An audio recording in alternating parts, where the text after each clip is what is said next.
Вітаю! Ви дивитесь «Заман». Сьогодні четвер, 12 листопада. Це 624-й день анексії Криму. Парламент визнав депортацію кримських татар 1944 року геноцидом. Постанову підтримали 245 депутатів. Деталі в сюжеті у наступному випуску «Заман». Верховна Рада не звільнила кримського суддю. Справу судді Кримського апеляційного суду Олександра Піроженко розглянули в парламенті. Вища рада юстиції запропонувала звільнити суддю за порушення зобов'язань та прийняття рішення на території, що не входило до компетенції його суду. Пізніше рішення було скасовано апеляційним судом.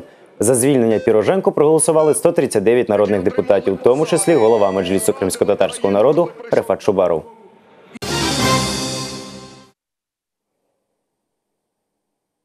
Знайшовся засуджений в Криму євромайданівець Олександр Костенко. І з початку жовтня про долю засудженого в Криму українця нічого не було відомо. Олександра Костенка засудили на 3 роки 11 місяців за нібито нанесення тілісних ушкоджень співробітнику Кримського Беркуту під час подій на Майдані в Києві та незаконне збереження зброї. Про деталі розкаже його адвокат Дмитрий Сотников.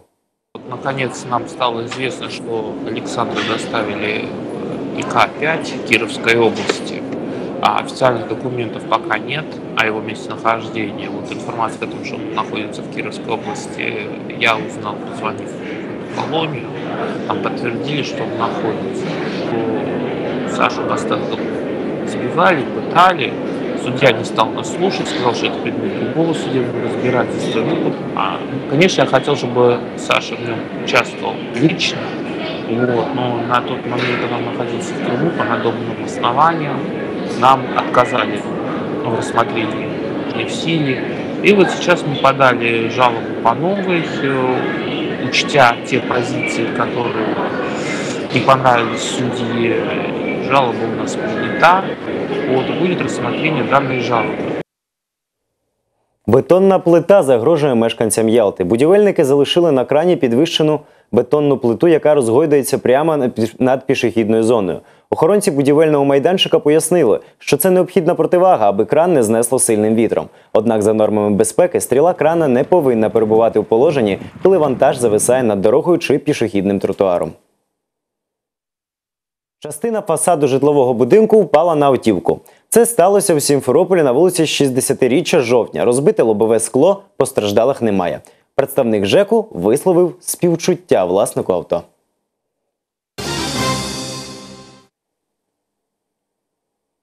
Ще 2 машини загорілися цієї ночі в Сімферополі. Таким чином, за останні 10 днів в столиці анексованого Криму згоріло 13 автівок. МВС анексованого півострова вважає, що це підпали вчинила одна й та сама людина чи група людей. Ведеться розслідування.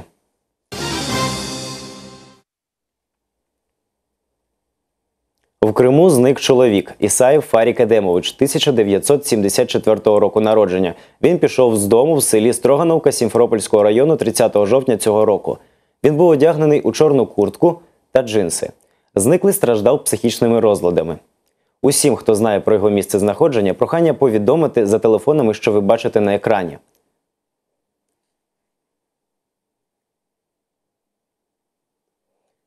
Кримські діти бояться вчити українську мову. Про це повідомляють працівники курсів онлайн-навчання української мови та літератури «Освіта для Криму», організованих Українським домом. Останнім часом школярі з анексованого Криму під час реєстрації на сайті не вказують справжніх імен. Вони бояться переслідувань з боку російської влади Криму. Цими курсами переважно користуються ті, хто закінчує школу і має намір вступати до вишів материкової України. Для цього необхідно скласти ЗНО з української мови, а в анексованому Криму українську мову майже не вивчають.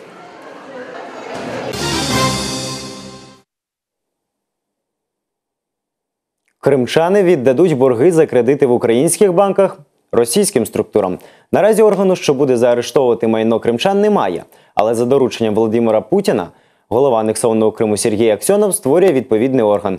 Російське акціонерне товариство «Фондовий конверс-центр» викупило у десятків українських банків кредитний портфель десятків тисяч кримчан.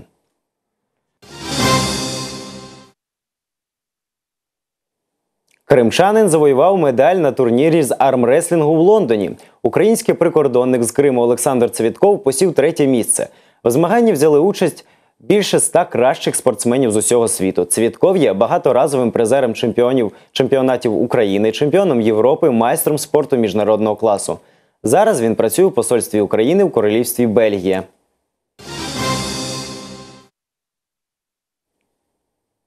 У Києві кримсько-татарською мовою презентували поетичну збірку «Вірші з війни». Його автори – колишній замкомбат батальйону ОУН Борис Гуменюк. Так, він вирішив підтримати кримських татар, що опинилися в окупації. Bugün gene yerini kazamız. Bu nefret Donetsk toprağını. Bu kuru taş gibi toprağını. Ona sığınamız. Ельвіра Була читає строки бійця батальйона ОУН Бориса Гуменюка. Каже, вперше їх побачила у соцмережі саме в період окупації в Криму та на початку війни на Сході. Тоді і вирішила координувати переклад віршів на кримсько-татарську мову.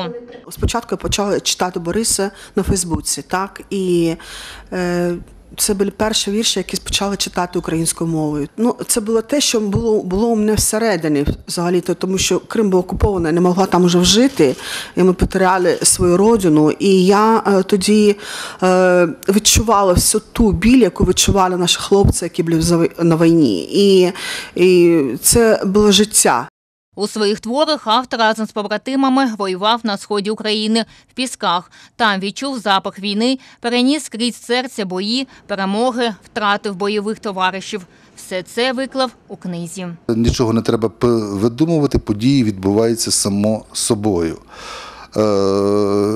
І мені треба було просто цю подію розказати і вчасно поставити крапку.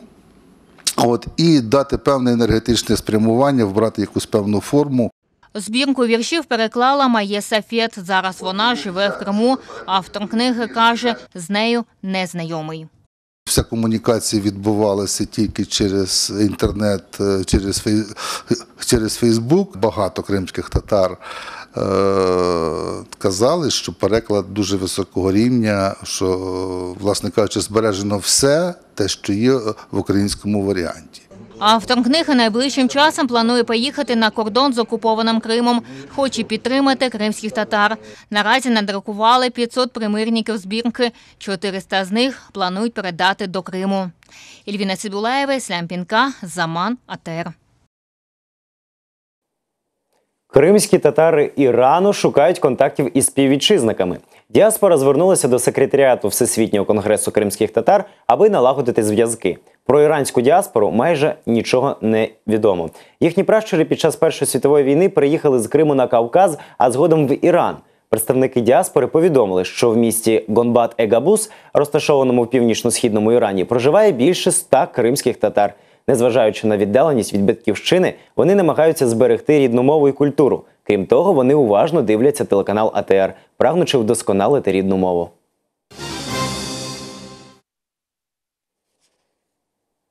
У російських телеканалах показували секретну зброю. У сюжетах декількох телеканалів про нараду президента з оборонної тематики були показані дані про засекречену систему «Статус-6». З опису система призначається для ураження важливих об'єктів економіки противника в районі узбережжя і нанесення гарантованого збитку території країни шляхом створення зон широкого радіоактивного зараження.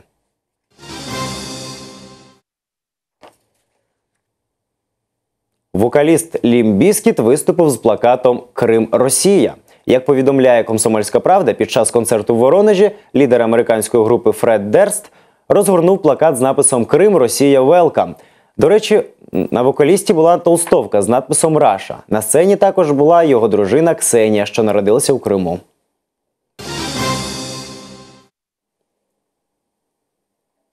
Рідкісний діамант продали за рекордну суму. У Женеві на аукціоні Собесбіс за 48 мільйонів доларів продали кільце з найрідкішим у світі діамантом – блакитний місяць, вагою в 12,3 карата. Покупцем став невідомий колекціонер з Гонконгу. Він переіменував діамант у синій місяць Жозефіни. Діамант став найдорожчим каменем у світі, проданим на аукціоні. Це всі новини на цю годину. Більше дивіться у випуску «Заман з Ельдаром Курцеїтовим». До побачення.